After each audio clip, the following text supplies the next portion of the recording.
as we had said before, there has been a little bit of a problem. Oh, great, we see you. Yes. There have been some changes in the schedule because of the fact that we couldn't connect with Stanimara in Bulgaria. There were problems with internet there. So we decided that we are going to do a webinar with Stanimara and to try to make a video with her with this webinar, and then we are going to invite you, but also we are going to have this as a video and put in our homepage. So because we cannot connect with her today, it's a technical problem due to internet problems in Bulgaria. She's in Bulgaria. And so we decided to change a little bit in the program. So now we are having Mirela Archimandritsi, and she is in Albania, in Tirana. Yes. And yes, hello Mirela. I'm just going to introduce you. And How Mirela, are you doing? yeah, hello. Mirela is a gender policy mainstreaming analyst and the author of many research papers, policy briefs, articles, and research studies about women's rights as human rights.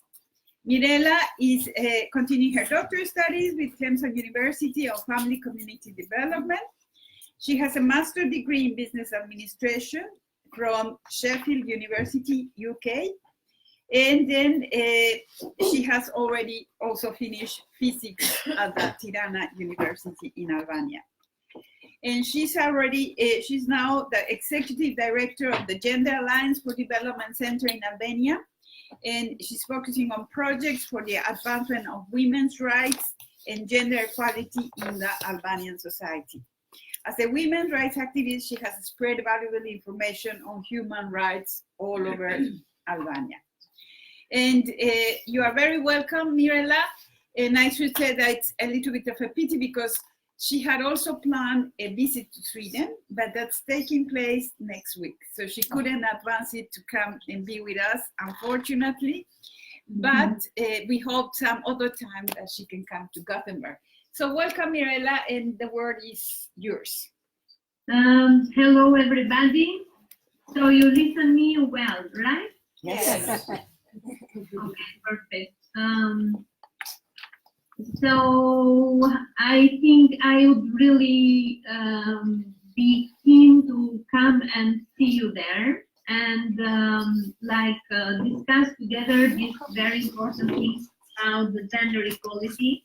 Today I couldn't even follow you because we gathered in Albania for this study visit that we are organizing in Sweden with a group of very important women in Albania.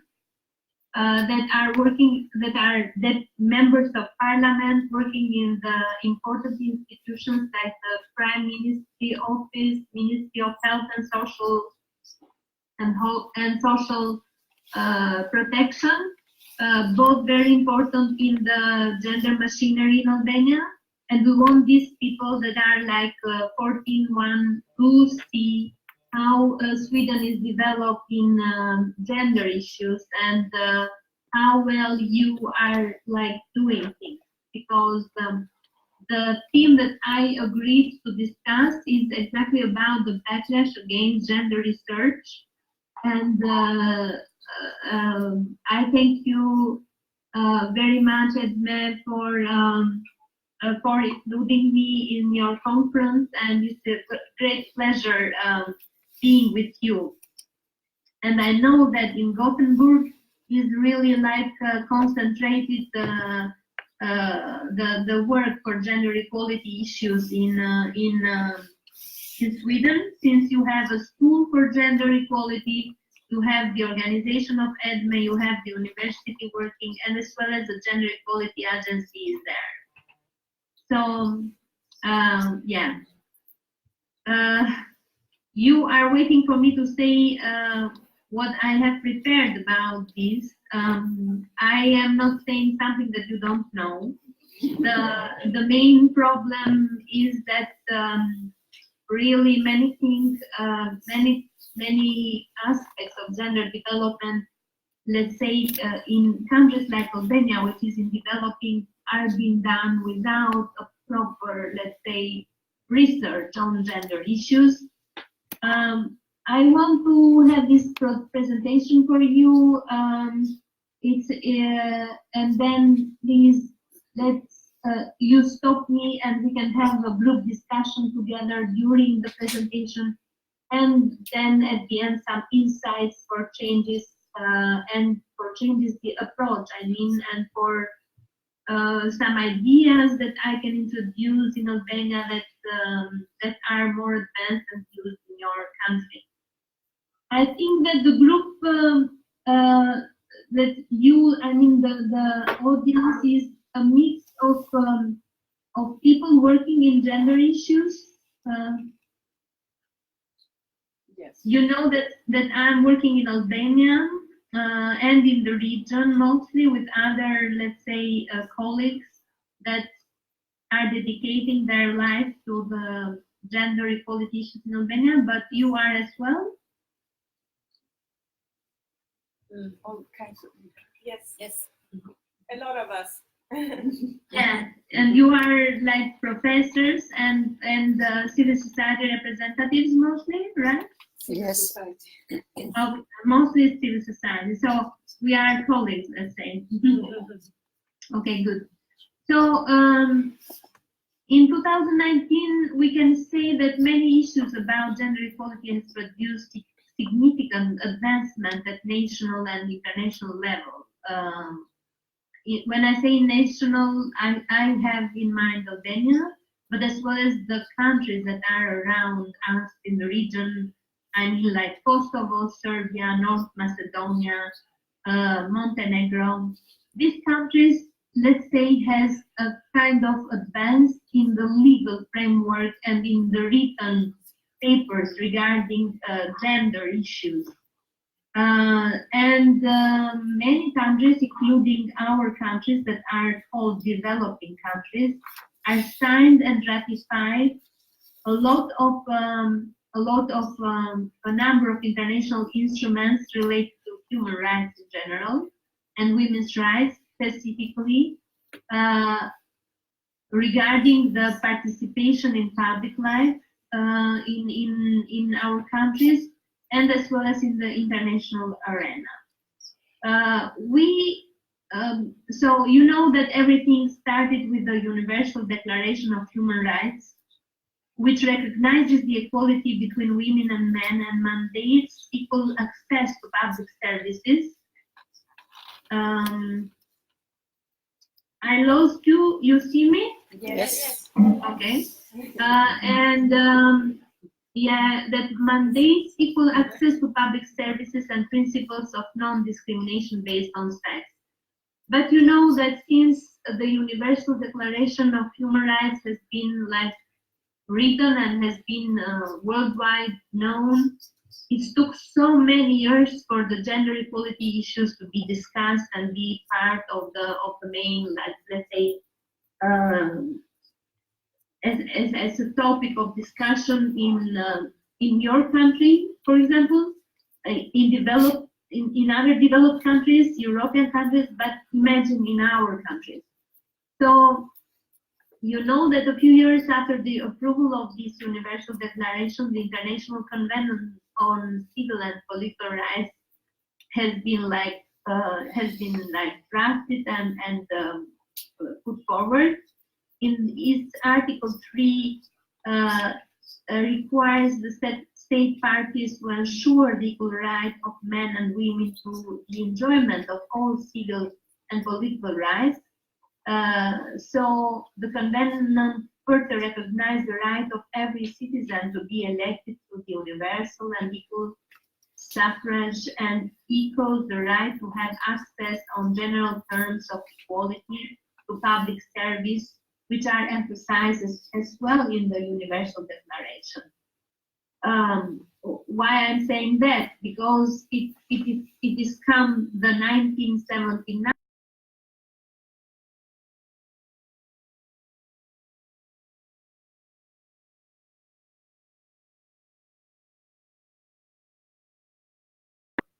a bill for many countries, and Albania, for example, has been ratified it in 1993 after we changed the system from communism to democracy. And all these, I mean, milestones that I am mentioning and will mention after means that the rest we have like gone through a lot of resistance to really advance the gender equality agenda and women's rights in our countries and all over the world, of course. So it took so many years for this agenda to be developed and to give to the women and to the countries a possibility to like advance human rights, women's rights, and gender equality issues. Do you want to say something or? Not yet. Okay. You know, see how important is CEDAW, and you know how the CEDAW is working because you are all representing NGOs and you are all people working with gender equality. Every 4 years, there is a possibility for the governmental structures to show to the CEDAW committee their advancement on gender equality issues and on the CEDAW articles. And there is a possibility for the women's organizations to show if this advancement is true and to show the hidden part of the non-advancement. So all this has been done through kind of research, but can you like approve or tell me that this is a good research done on the women's rights and women's issues when it's come to the preparation of the reports of CEDAW from the governmental side and from the NGO side? I think it's no. From the governmental side, there are many like make up things when they talk about the advancement, and from the NGO side, we have so little resources to do a real, let's say, research to prove the advancement or not on the CEDAW. What do you think? Do you have any idea? I don't want to speak all the time. I want even to discuss with you rather than speak myself. But if you have something, just tell me, or I have to continue. Well, I can ask any question. Hello. So you know that that CEDAW is requiring to the state parties to take necessary measures, legislative, advance women, especially in political, social, economic, cultural fields, emphasizing equality of men and women as a prerequisite for their full enjoyment of their human rights. So we have as well the declaration on the elimination of violence against women, focused on on changing especially social norms that make violence acceptable in society. But do we really have been advanced in this kind of actions? Or, for example, have we eliminated the violence against women? We in Albania, for example, I can bring the experience of Albania all the time, but I can bring the experience of as well of the entire region of the Western Balkans that we are here. That in fact we do not have a real advancement on this regard. For example, the latest study that came out from the Institute of Statistics in Albania in collaboration with UNDP and the other study done by OSCE shown the reality that the women report that they have suffered from violence at least one time in their life, and these are 1 in 2 women. Like 5 years before, we had 1 in 3 women reporting this. Now we have 1 in 2 women. This is really, really very, very scary, and this shows us that something went wrong on the way to implement this important, let's say, deal of rights that have been in our hands, and other important possibilities that we had to regulating our our national frameworks when it comes to the gender equality and against domestic violence issues. So we have, through the years, we have improved, let's say, the international basis for responding to gender-based violence, to gender equality advancement, to women's rights advancement in the society. So we have the UN Council 1325 on Women, Peace and Security. We have, as well as the Council of Europe Convention on Preventing and Combating Violence Against Women and Domestic Violence, the famous Istanbul Convention, which has as well Grevio as a committee that it is like guiding and monitoring the countries. Countries are reporting to Grevio, NGOs again are reporting to Grevio, and the quality of the work done by NGO as well is not a proper research. This is, of course, due to the lack of money, but as well as due to the lack of real knowledge on how to do research on gender issues. So we can like talk for hours about many international frameworks that are in place regarding gender issues and against domestic violence and gender-based violence. And we have this important, let's say, sentence been there for many, many years. All human beings are born free and equal in dignity and rights. However, I think, and this is something for you to discuss together, that we have achieved not so many things advancing the women's rights and the gender equality issues in our societies. Of course, I'm always talking about the society in Albania, in a country that has been suffered for many years from the dictatorship, and we are for almost 30 years into a democracy, and we are suffering from many other political and development issues.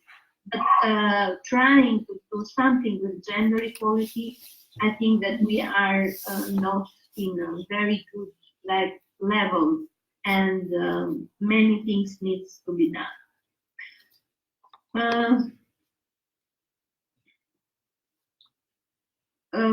What it is important in the overall, let's say, gender research and gender when we talk about gender issues, is important the gender mainstreaming, of course. We know that men and women have different priorities and constraints and can contribute and be affected differently by projects, by programs, by strategies that the government are being developed. So failure to address gender issues leads to insufficient and unsustainable results, and can sometimes even make worse the inequality. So it is very important that we do gender analysis, we do gender report and gender research, because this will help us to identify roles, needs, opportunities of women and men, and requires information, quantitative and qualitative one. But how this gender analysis is being done, it's I can say for sure in Albania that even in academia or in the governmental level, the research lack a lot of good methods and a structural, let's say, information or a structural methodology in order to bring and inform the strategies and the activities that should be done in order to advance women's rights and to advance gender equality in society. Although that we are trying, for example, to bring expertise regarding gender equality issues from the developed countries, it's very difficult to introduce this in Albania. The mentality, the norms are one of the main, let's say, reasons for not doing this properly, but as well as there is a general, let's say, political idea that or political, let's say, resistance that we have done enough regarding gender equality. Here is an office that is dealing with gender equality. What do you want more about gender equality issues? You have so many women now in power because of the quotas, etc. So are all these kind of questions and ideas that you face when you go and require or lobby and advocate for a certain issue in the society. I'm talking in general, but there are many specific aspects when it comes to response, for example, to gender-based violence, to discrimination in the labor market, to the sexual harassment in the workplace or in the streets, for example, or even sexual violence, which are the two latest one are kind of taboo issues and are now starting to be discussed. As well as I want to say that sometimes the entire, let's say, the entire work for gender equality is, for example, in a country like Albania, is being like just bring as a gift from other countries or from, for example, developing partners like UNDP or UN Women, or it is developed somewhere and it is bring in our countries like in a format of copy paste without looking into the context and into the real situation. So even sometimes if the methodologies are really developed, they don't bring results in some countries, in some regions where the development should like start based on analysis, on researches, on data, on preparation of the group of people inside of the certain society in order to be ready to do this advancement in society.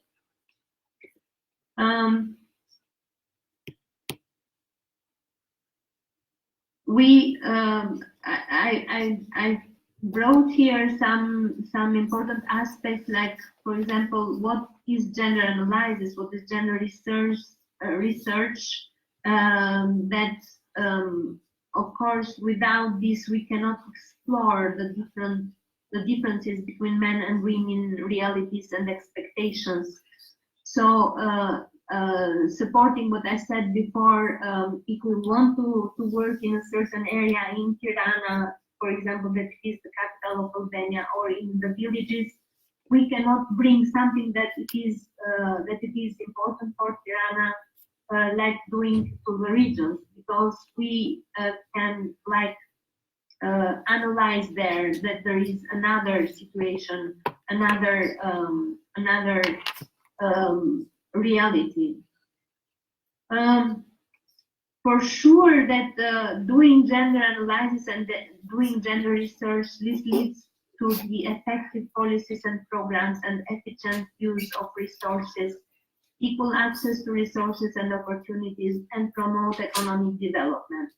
Because when we do gender, when we do things in our societies for developing the gender equality in our country, we do it like the balance is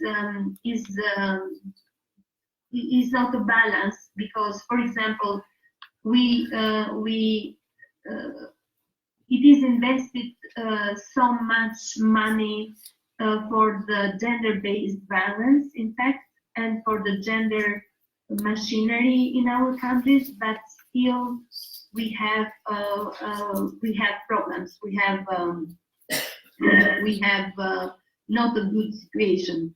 And from the other side, we have women in power because of quota system, but as well as we have a very poor economic development, and we have women that are unemployed, we have women that are being discriminated in the labor market, women that does not receive proper social insurance for their pregnancy time period, or for their pension. You know, it's not something that is well like developed and drafted in order to bring proper development in the country. And gender analysis and researches should be done in all the phases of program policy cycle, in designing, implementation, monitoring, and evaluation. For example, we have in Albania strategies that are completely gender blinded. I don't know how in agriculture can be like so far a strategy that is been finished in 2020 is completely gender blinded. Nothing is inside regarding the development of men and women and of certain villages or certain areas in Albania, taking into account this. Or environmental strategy is again, or tourism strategy is again not taking into consideration men and women. And this means that we have zero gender analysis, we have zero gender research before preparing a certain strategy for the country development. And of course, we don't have any measure to see or any indicator to see how much money are in disposition for men and women in this overall picture of the development of the country.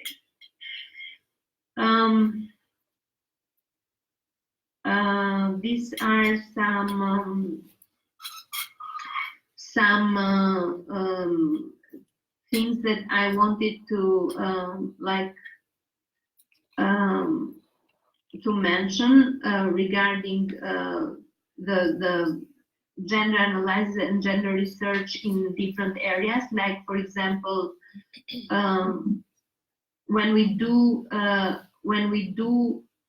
we are together with EDME in a group that we call it Gender and Trade. And for example, in order to do analysis and research in gender and trade, we have to see this sector from different levels. One level it is meta level, and this see the gender gaps in the sector and or in the project area. Legal, political, economical, social and cultural things that brings to the difference in gender and trade. Or for example, to what extent the social norms about masculinity, femininity, gender relations, sexual orientation, gender identity influence a certain sector like this. We have to see it in macro level, how are the policies and gender dimension in the policies and strategies in the country, or how they are being influenced by the internationals. We have to see about the relevant ministries that are working, about the local and national, regional and international actors that are acting in a certain country. So who is doing this in micro level, of course? Who is doing this in our country? At least this is so detailed, and nobody is doing this kind of research when we talk about a certain topic. And the entire resistance is that all this backlash, this resistance hinders gender equality efforts. Always when we do something, we do it in a surface level. We do not enter into deep things in order to change properly the aspect for which we are working for. The policies are not properly informed by the gender research, and there is not, let's say, a desire or a will, even political will, or from the donor side for good gender research and analysis. Few money are spent for this kind of analysis, and nothing is proper sustainable. The gender, for example, action plans sometimes prepared in papers are utopic and are not realistic because they are not done based on gender research, and we have a lot of gender action plans for which a lot of money has been paid by the donors, or never by the government, local or in ministerial level, but by the donors, and they are utopic and not realistic. The reports that are produced for CEDAW, Istanbul Convention, Beijing now, Beijing plus 25, are with achievement which are not properly achieved and not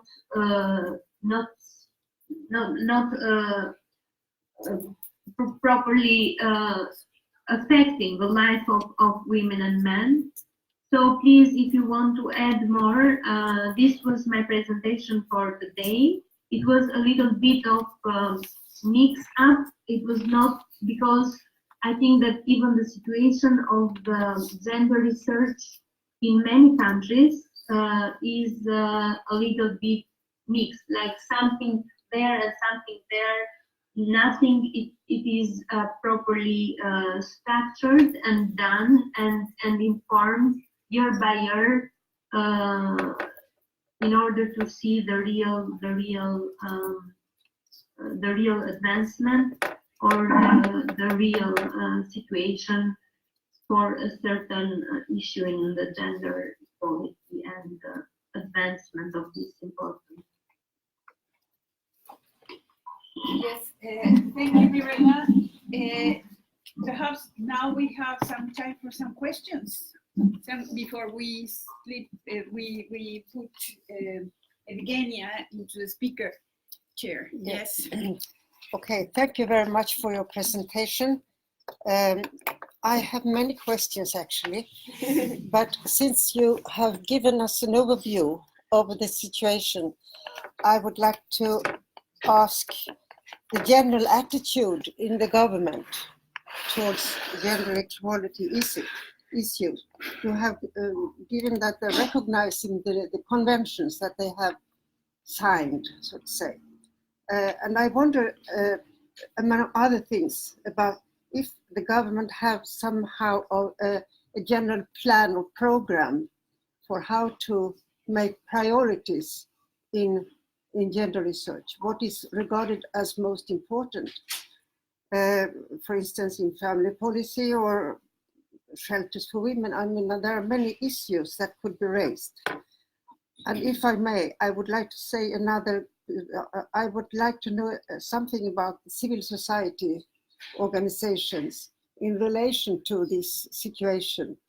Do you have organizations that are dealing with gender issues that are making claims on society? So do you have some sort of opinion raising? Because the situation looks quite depressive, I must say. Yeah, I started with these questions. I have many more. But Do I have to continue now, Dari? Yes, yeah, you can answer. You can start answering. Okay, yes. Well, regarding the government, as I mentioned, we have a very good strategy. We have a strategy for gender equality and against domestic violence, 2016-2020. My organization is one of the organizations that I'm monitoring for 3 years. One objective of this strategy, that it is number 3. So I want to make a relation between your question about government and CSO's actions in Albania. Unfortunately, we saw that the government has not properly fulfilled what they have written in this paper, in this strategy. When it's come to the objective number 3, that it is completely dedicated to the gender-based violence and the way how the mechanism, gender equality mechanism in the country should work. The government, we in Albania have the gender machinery that is led by the Ministry of Health and Social Protection. And then we have the gender equality law, and we have the law for measures against domestic violence, and this strategy for gender equality and against domestic violence. So there are, like in papers, 3 very important. The legal framework looks very, very good. But when it's come to the implementation, the Ministry of Health and Social Protection, the lead one, should work with the gender equality employees that should be in every ministry, and as well as in every local unit. We have 61 local units that are municipalities. But this machinery is very, very like fragile and very poor built up, because it is compounded by people by persons that has a high turnover because of the political will and the mayors changing or ministers changing. They are changing even the gender equality employees. They don't have clear duties and responsibilities. For example, these people has been like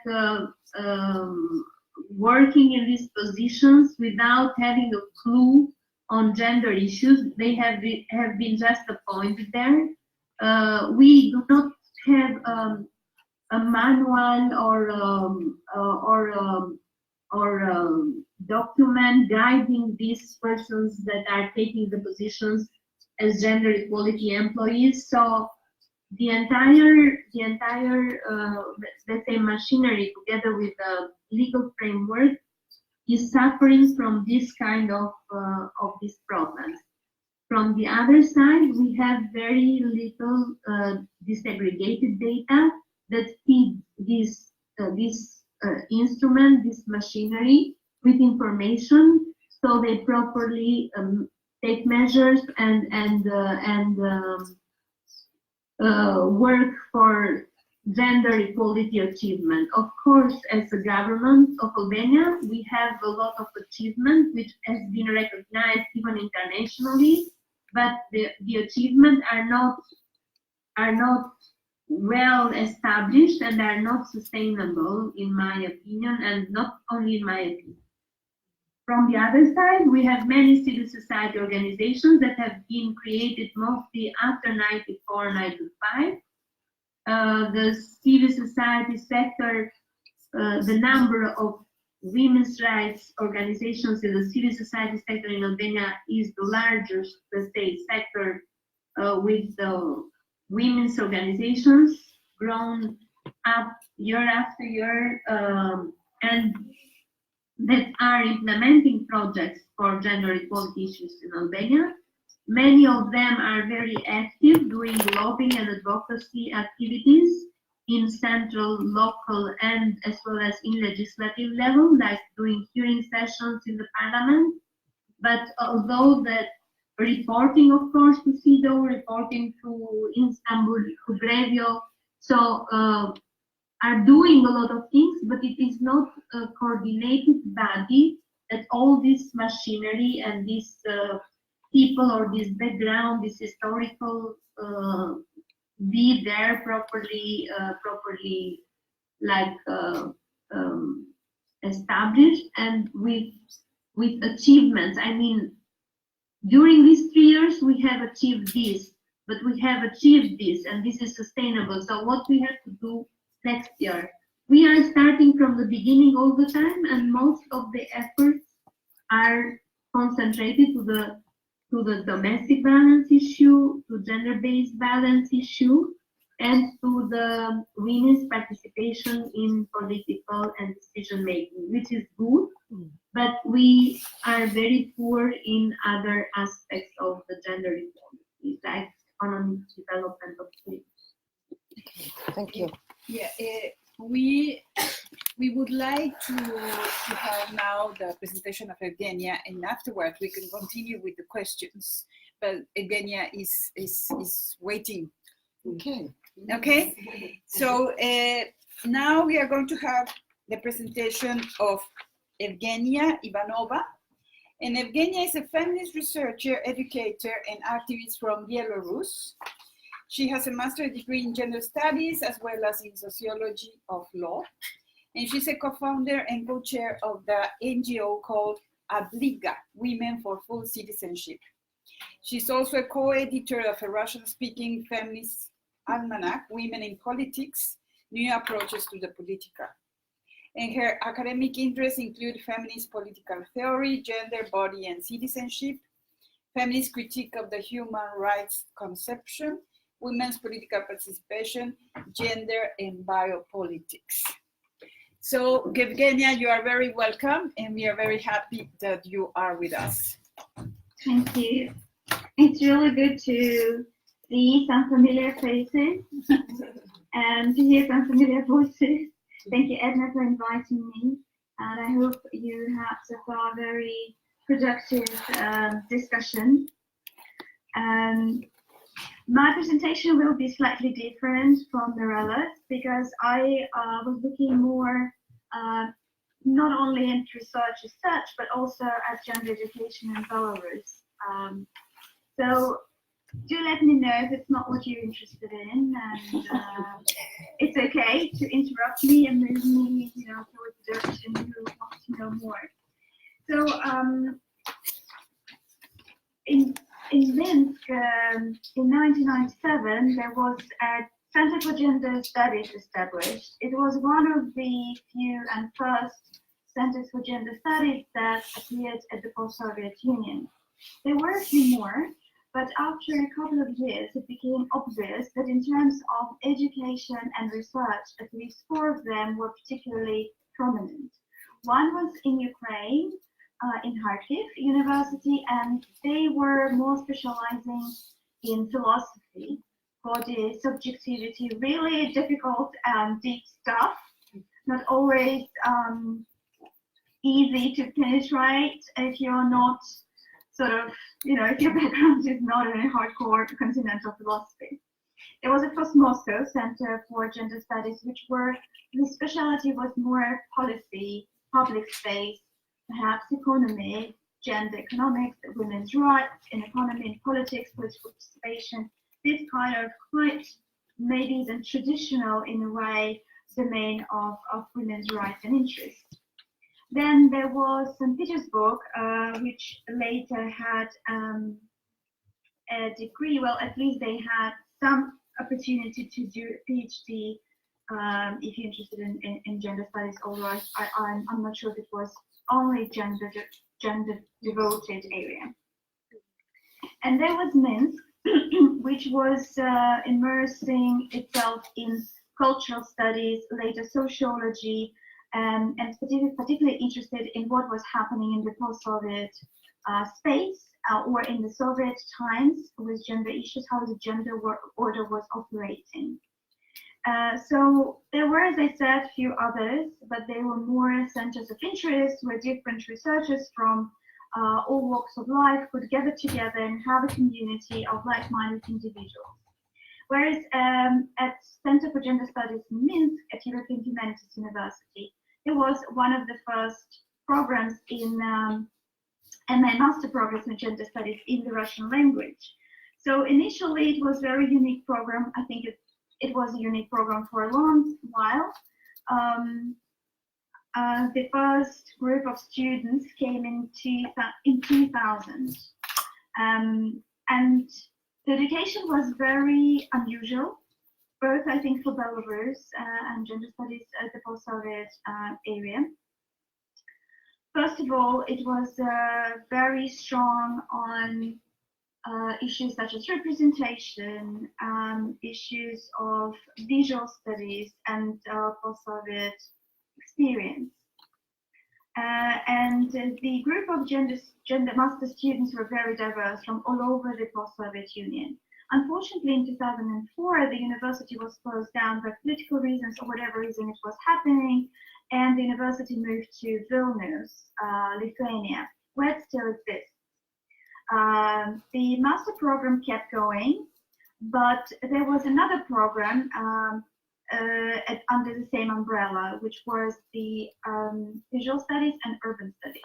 And after a while, it became clear that there were too many interesting master programs for not enough students who would be willing to go abroad for, it was a strange system where students would come several times a year, have lectures and interpersonal communication, and they would leave back home to go back to their work or whatever they were doing and keep doing education on distance. And another thing that became clear that gender education at that point, although was interesting, wasn't a priority. Initially, there was an agreement that maybe 1 year, if we don't have enough students for all three programs, then those who are interested in gender studies could go to visual studies or urban studies, and next year, people interested in urban studies could do either it combined with visual studies or gender. But it never really worked out. And it's interesting, of course, it has something to do with the distribution of power and the university interest that administration had. However, the Center for Gender Studies did become over these years a very important center for research. And the research that was produced over 10 years by the students was very unique. First of all, it was highly academic. Second of all, most of it was about the unique experience of Belarus. And you can imagine that Belarus is not a huge country. Well, on European standards, it's probably not a small country too, but dwarfed by our neighbors like Russia and Ukraine or Poland, it looks much smaller. And of course, all this less academic interest.